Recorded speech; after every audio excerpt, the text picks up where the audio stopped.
الحمد لله نحمده ونستعينه ونستغفره ونؤمن به ونتوكل عليه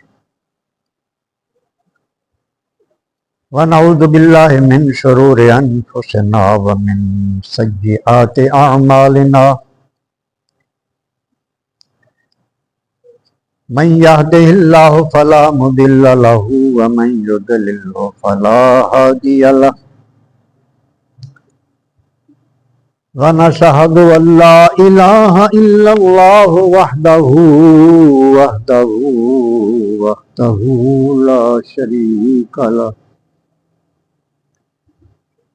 ونشهد أن محمدا عبده ورسوله أما بعد فأعوذ بالله من الشيطان الرجيم بسم الله الرحمن الرحيم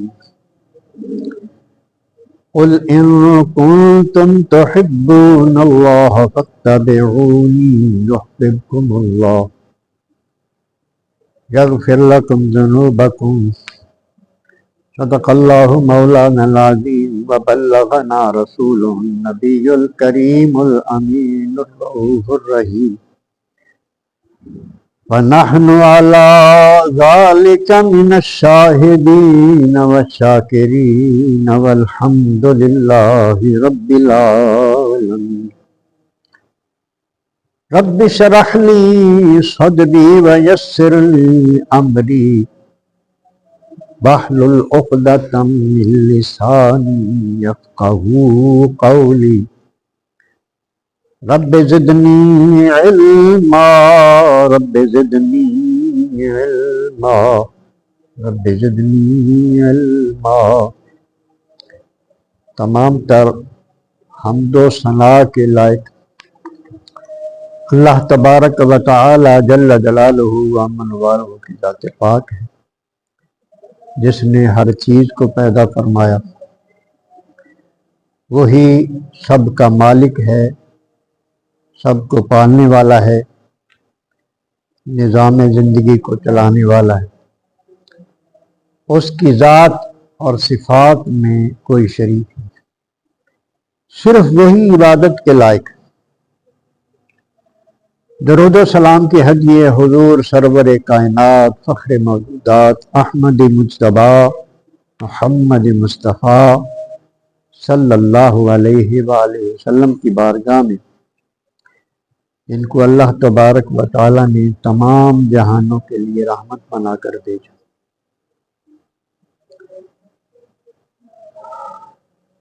اللہ رب العزت کا ارشاد ہے، قل فرما دیجئے، ان کنتم تحبون اللہ، اے لوگو اگر تم واقعی اللہ سے محبت کرتے ہو۔ یہ اللہ کا حکم اپنے حبیب ہمارے آقا حضور سرور کائنات صلی اللہ علیہ وسلم کو ہے، ان لوگوں کو یہ بات بتا دو کہ اگر تم اللہ سے محبت کرتے ہو تو فاتبعونی، میری پیروی کرو۔ مطلب یہ ہے کہ نبی کریم علیہ السلام کے طریقے پر چلو، نبی کریم علیہ السلام کی سنت پر چلو۔ آج کا موضوع نبی کریم علیہ السلام کی سنت پر چلنا ہر انسان کے لیے ضروری ہے۔ ہر انسان کے لیے نبی کریم علیہ السلام کی سنت پر چلنا ضروری ہے، لازم ہے۔ جو آپ کے طریقے کو چھوڑ کر غیروں کے طریقے پر چلے گا، حضور علیہ السلام نے ارشاد فرمایا کہ اس کا ہمارے ساتھ کوئی تعلق نہیں۔ آگے حدیث آ رہی۔ تو آج کا موضوع یہ ہے کہ سنت کو لازم پکڑو۔ اللہ رب العزت نے اس آیہ کریمہ میں سنت پر چلنے کا فائدہ بھی بتا دیا کہ محبوب ان سے کہہ دو کہ فتبعونی، میری اتباع کرو، یعنی میرے نقش قدم پر چلو، میرے طریقے پر چلو، یعنی عبادت بھی میرے طریقے پر کرو، تمہارا رہن سہن بھی میرے طریقے پر ہو، تمہارا لباس بھی میرے طریقے پر ہو، تمہاری شکل بھی میرے طریقے پر ہو۔ یعنی حضور کی سنت پر چلنا یہ ہر مرد کے لیے، ہر عورت کے لیے اللہ پاک نے ضروری قرار دیا۔ جب بندہ یہ کچھ کر لیتا ہے تو یحببکم اللہ، پھر اللہ پاک اس کو اپنا محبوب بنا لیتا۔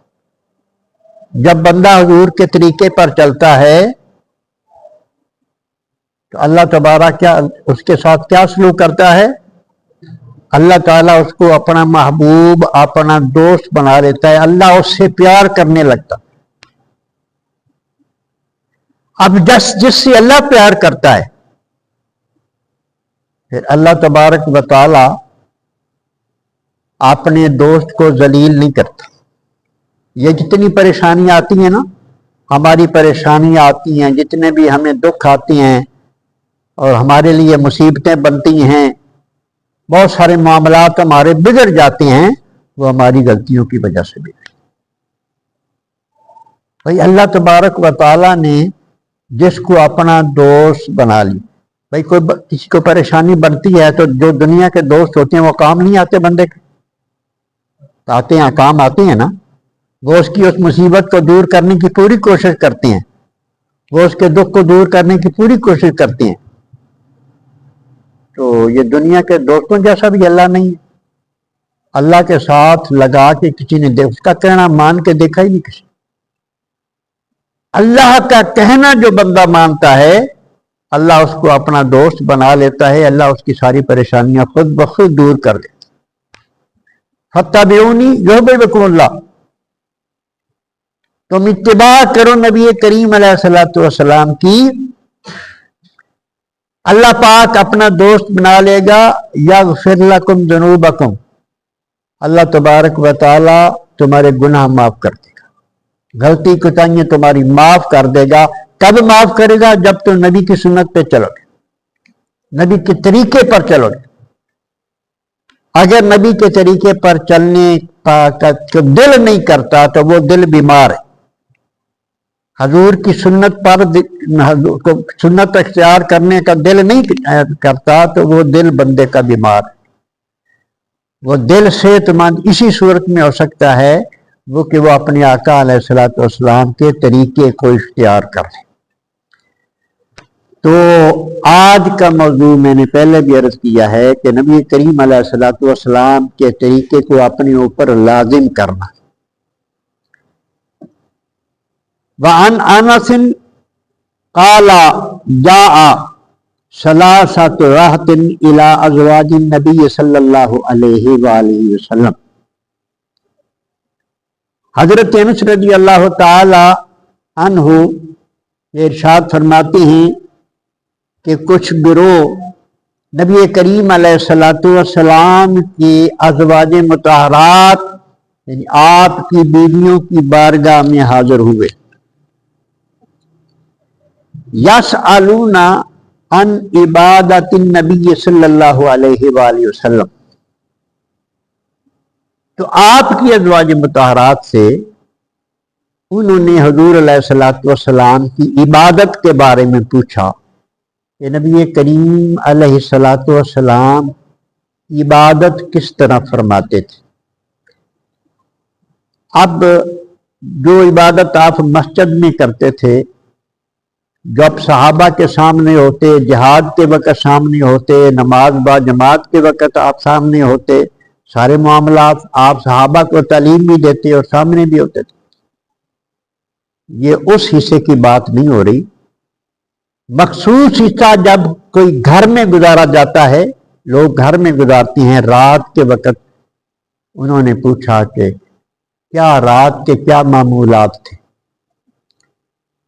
تو ازواج مطہرات نے بتایا کہ نبی کریم علیہ الصلوۃ والسلام نماز پڑھ کے آتے، پھر آپ آرام بھی فرماتے، پھر ازواج مطہرات کے حقوق بھی ادا کرتے، پھر آپ تہجد کے لیے اٹھتے، تہجد ادا فرماتے. تو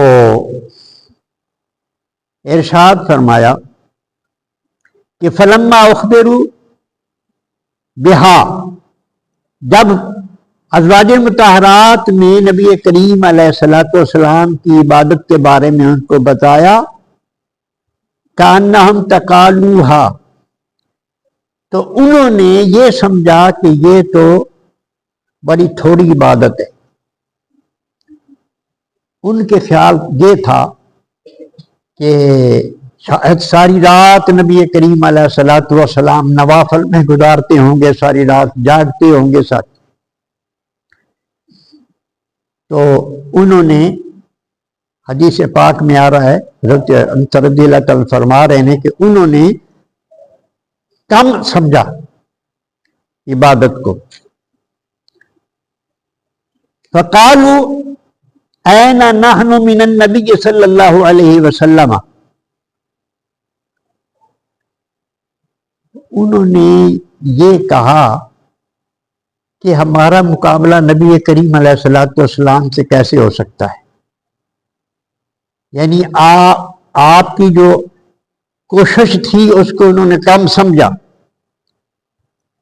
کہ ان کے خیال کے مطابق تو ساری رات نوافل میں گزارتے ہوں گے آپ علیہ الصلوۃ والسلام، لیکن بتایا یہ گیا کہ آپ آرام بھی فرماتے ہیں.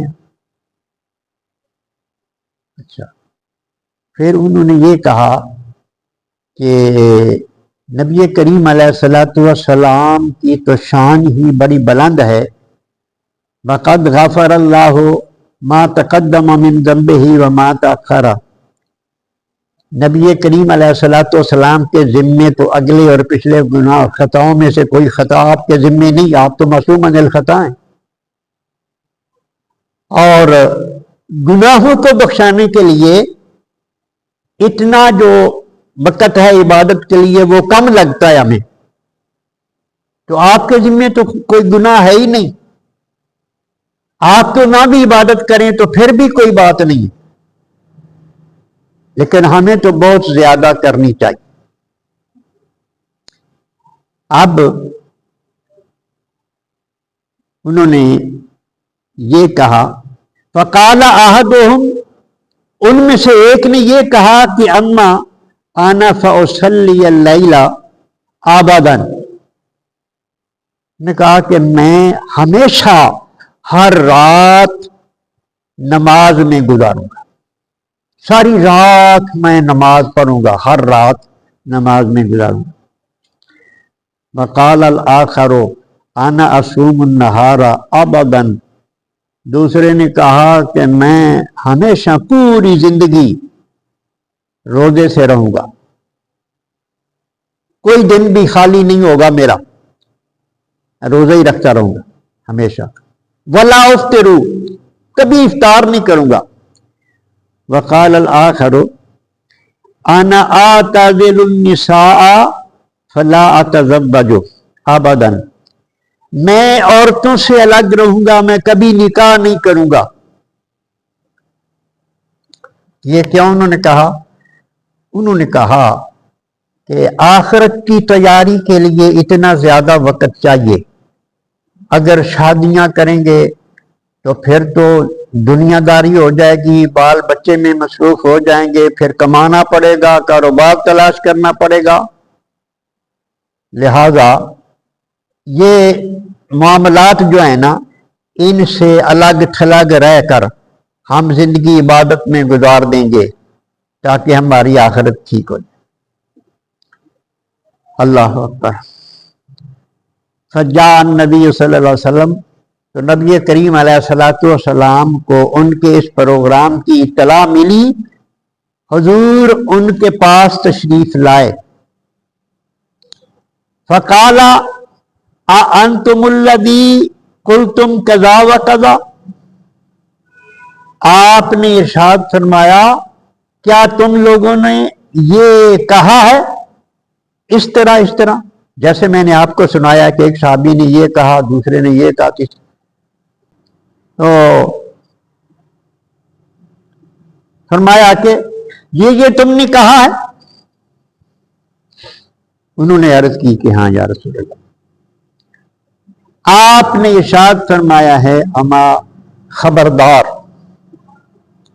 واللہ اللہ کی قسم، انی لاخشاکم واتقاکم لہ، بے شک میں تم سب سے زیادہ اللہ سے ڈرنے والا ہوں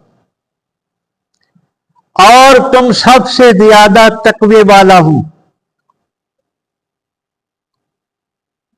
لاکنی اصوم و افطر، لیکن میں روزہ بھی رکھتا ہوں اور افطار بھی کرتا ہوں.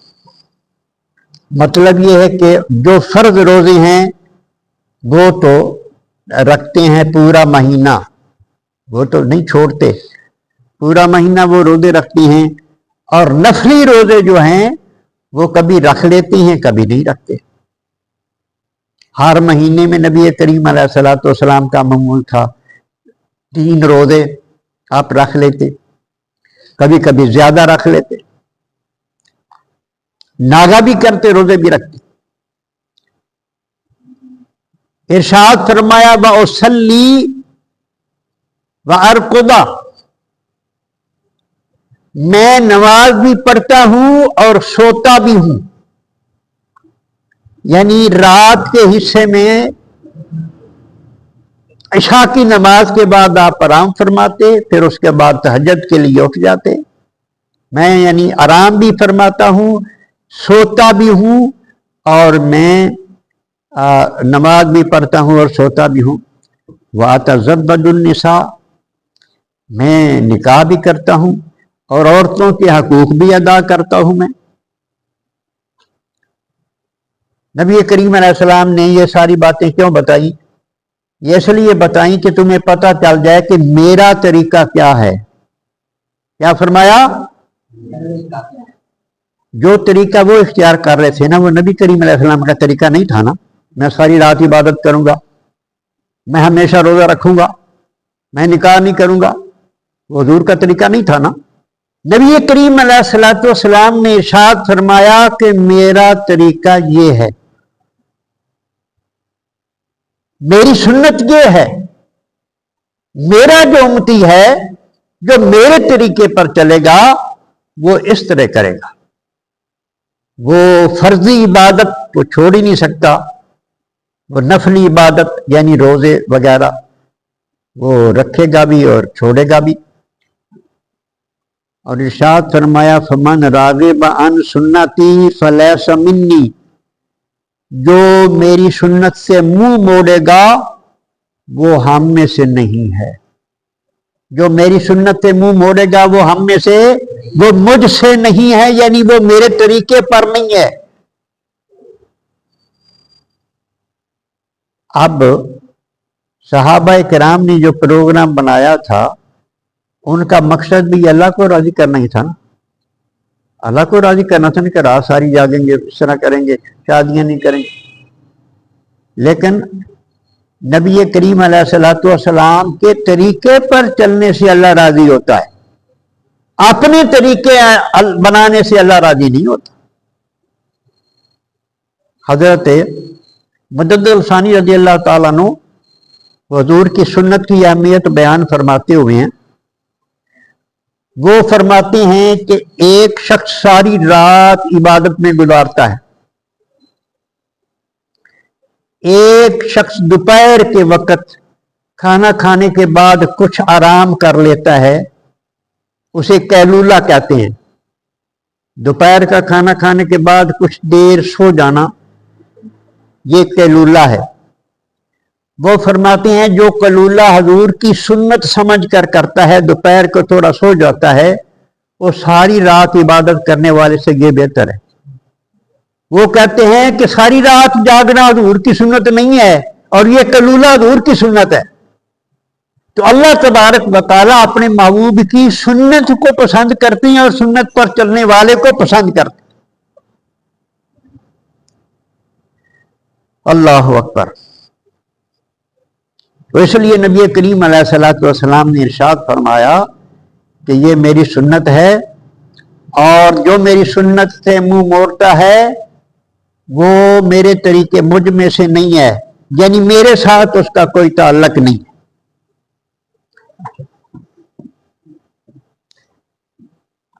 وان عائشہ قالت ثنا رسول اللہ صلی اللہ علیہ وسلم شیئا فرخص فیہ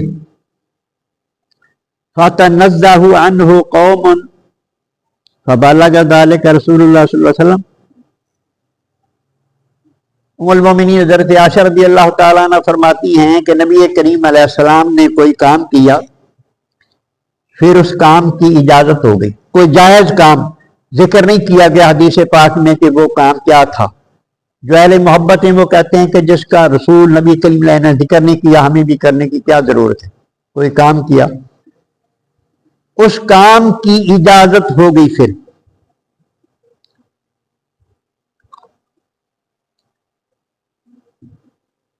جب اس کام کی اجازت ہو گئی تو کچھ لوگ پھر بھی اس کام سے پرہیز کرتے تھے، وہ کام نہیں کرتے تھے۔ یہ بات نبی کریم علیہ الصلوۃ والسلام تک پہنچی۔ فخاطبہ، تو نبی کریم علیہ الصلوۃ والسلام نے خطبہ دیا، فحمد اللہ، اللہ کی حمد بیان کی، ثم قال ما بال اقوام یتنزہون عن الشیء، کہ وہ اس چیز سے پرہیز کرتی ہیں، اس کام سے پیچھے ہٹتی ہیں، اس کام سے پرہیز کرتے ہیں، اصنعہ، جس کام کو میں کرتا ہوں، یعنی وہ کام میں کرتا ہوں اور لوگ اس سے پرہیز کرتے ہیں، اس کو تقوی کے خلاف سمجھتے ہیں کہ ہم یہ نہیں کرتے، تقوی کے خلاف۔ نبی کریم علیہ السلام نے ارشاد فرمایا، فواللہ انی لأعلمہم باللہ، مجھ کو اللہ کی قسم میں ان سب سے زیادہ اللہ کو جانتا ہوں۔ اللہ کو جاننے کے بارے میں سب سے زیادہ ہوں، جیسے جتنا حضور اللہ کو جانتے ہیں اس کائنات میں اور کوئی جاننے والا نہیں۔ یہ آقا علیہ السلام نے ارشاد فرمایا کہ انی لأعلمہم باللہ، میں ان سب سے زیادہ اللہ کو جانتا ہوں، واشدہم لہ خشیۃ، اور میں سب سے زیادہ اللہ سے ڈرنے والا ہوں۔ جس کام میں اللہ کی رضا نہ ہو وہ کام میں نہیں کرتا، اگر میں کر رہا ہوں تو پھر اللہ کی رضا اسی میں ہے۔ کوئی اپنی عقل سے نہ کام لیتا پھرے۔ اللہ اکبر۔ وان رافع بن خدیج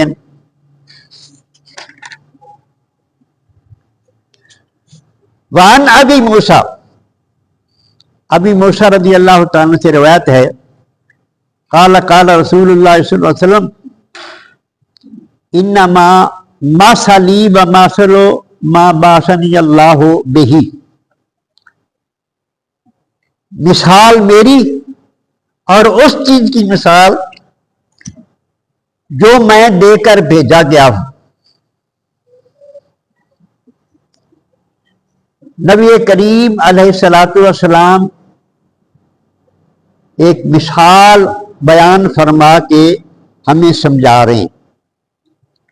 نبی کریم علیہ الصلوۃ والسلام فرماتے ہیں اور اس کی مثال جو میں دے کر بھیجا گیا ہوں۔ حضور کیا دے کر بھیجے گئے ہیں؟ دین، نظام زندگی۔ نبی کریم علیہ الصلوۃ والسلام نظام زندگی یا دین دے کر بھیجے گئے ہیں۔ نبی کریم علیہ الصلوۃ والسلام یہ لے کر آئے ہیں اس امت کو دین سکھانے کے لیے، اس امت کی کامیابی کے لیے، اس دین کے اندر اس امت کی کامیابی کا راز۔ کمثل رجل اتی قوما،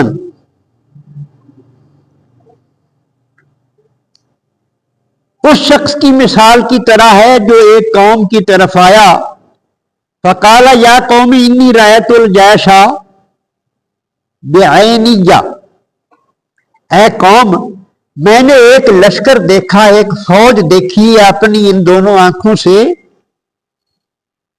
وانی انا النذیر الاریان، اور میں تمہیں واضح طور پر ڈرا رہا ہوں اس بات سے، فَالنَّجَا النَّجَا، بچ جاؤ بچ جاؤ، یعنی وہ لشکر تم پر حملہ کرنے والا ہے جس کو میں نے دیکھا ہے، وہ لشکر تم پر حملہ کرنے والا ہے، وہ تمہیں نیست و نابود کر دے گا، اپنا بچاؤ کر لو۔ آگے حدیث پاک میں آ رہا ہے بچاؤ کس طرح کرو کہ یہ جگہ چھوڑ کر اس کے آنے سے پہلے پہلے سیر پہ ہو جاؤ، نکل جاؤ یہاں سے۔ یعنی وہ شخص جو ہے نا وہ یہ اطلاع دیتا ہے جو لشکر کو دیکھ کے آیا ہے، ایک قوم کے اوپر حملہ کرنے والا وہ لشکر، تو اس قوم کو آ کے وہ بندہ اطلاع دے رہا ہے کہ اس کے آنے سے پہلے یہاں سے نکل جاؤ ورنہ تم تیس نیس ہو جاؤ گے۔ فَأَطَاعَهُ طَائِفَةٌ مِّن قَوْمِهِ، تو ایک گروہ نے اس قوم میں سے اس بندے کی بات کو مان لیا،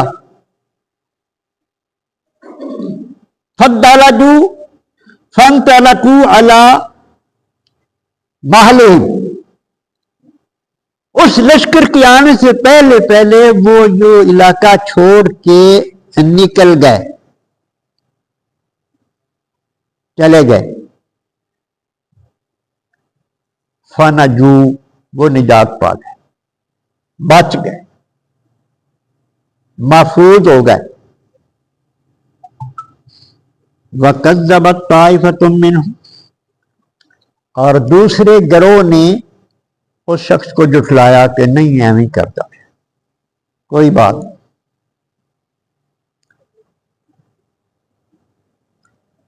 ایک نے بات مان لی، اس نے اپنا بچاؤ کر لیا، وہ وہاں سے نکل گیا، دوسرے گروہ نے اس بندے کو جھٹلا دیا، وہ وہیں ٹھہرا رہا۔ فَأَصْبَحُوا مَكَانَهُمْ، وہ انہوں نے صبح کی اپنے اسی مقام پر۔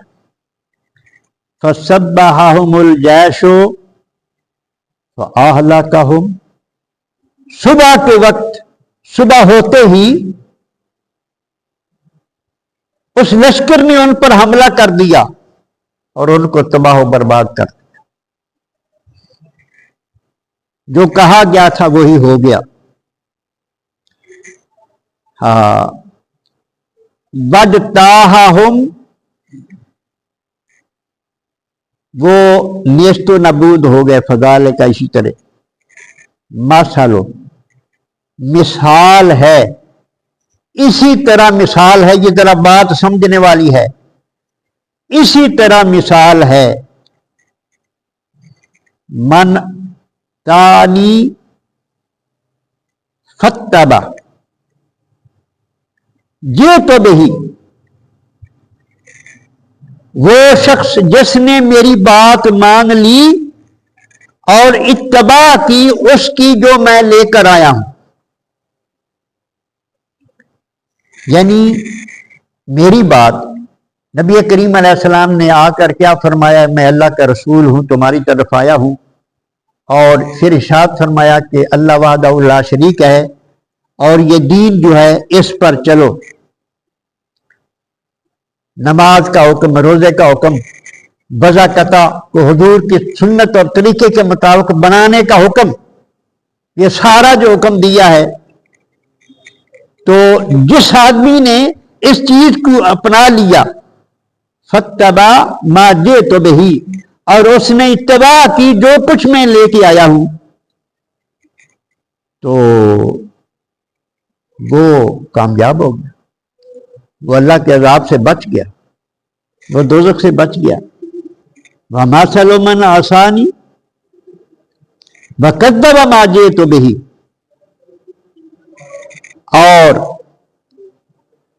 وہ گروہ جس نے میری بات نہیں مانی اور جھٹلا دیا وہ اس چیز کو جس کو میں لے کے آیا من الحق کے، حالانکہ وہ حق تھا، حق لے کر آیا ہوں، حق کو انہوں نے جھٹلا دیا۔ وہ جھٹلانے والے جنہوں نے یعنی میری بات نہیں مانی، دین پر عمل نہیں کیا، دین کو نہیں اپنایا، انہوں نے مجھے جھٹلایا ہے، اور وہ تباہ و برباد ہو جائیں گے ان لوگوں کی طرح جنہوں نے اس شخص کی بات نہیں مانی تھی تو پھر لشکر نے ان پر حملہ کیا اور وہ تباہ ہو گئے۔ اسی طرح وہ بندہ بھی تباہ ہو جائے گا جو میرے طریقے پر میرے کہنے کے مطابق نہیں چلے گا، دین کو پوری طرح نہیں اپنائے گا۔ اللہ اکبر۔ اس موضوع میں نبی کریم علیہ الصلوۃ والسلام کی سنت پر مکمل طور پر عمل کرنے کا یہ سارا بیان ہے کہ حضور کے طریقے کو اس طرح اپناؤ کہ ذرا برابر بھی ادھر ادھر نہ ہو۔ وعن ابی ہریرہ قال قال رسول اللہ صلی اللہ علیہ وسلم، اللہ اکبر، نبی کریم علیہ الصلوۃ والسلام نے ارشاد فرمایا، یہ جتنی روایات میں پیش کر رہا ہوں تقریباً ابھی تک جو بھی میں نے پیش کی ہیں متفق علیہ یہ احادیث ہیں، جس کو امام بخاری نے بھی درج کیا ہے، امام مسلم نے بھی درج کیا، اور یہ بھی روایت امام بخاری اور مسلم نے درج فرمائی۔ نبی کریم علیہ السلام نے ارشاد فرمایا، مثلی کمثل رجل استوقد نارا، میری مثال اس شخص جیسی ہے جس نے آگ جلائی،